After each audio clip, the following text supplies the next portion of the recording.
Welcome to the Westfield State University Reading and Writing Center. If you're looking for help with your writing, you're in the right place. We work with students on papers for any class at any stage in the writing process, from first thoughts to final drafts. This is a quick tutorial on how to make an appointment. First, type Writing Center into the search bar on the Westfield State University homepage.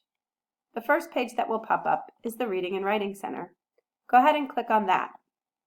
From there, scroll down a little and click on Schedule an Appointment. If you've never been to the Reading and Writing Center before, you'll need to register for an account. This will only take a few minutes. Once you've finished this registration form, click on Complete Registration. From there, you'll return to the Login page. There, you'll enter your Westfield State University email address and the new password that you just created, and then click Log In. The white slots are available appointments. Find a slot that fits with your schedule, click on it, answer a few more questions, and then click Create an Appointment. You will receive a confirmation email. We look forward to seeing you in the Reading and Writing Center.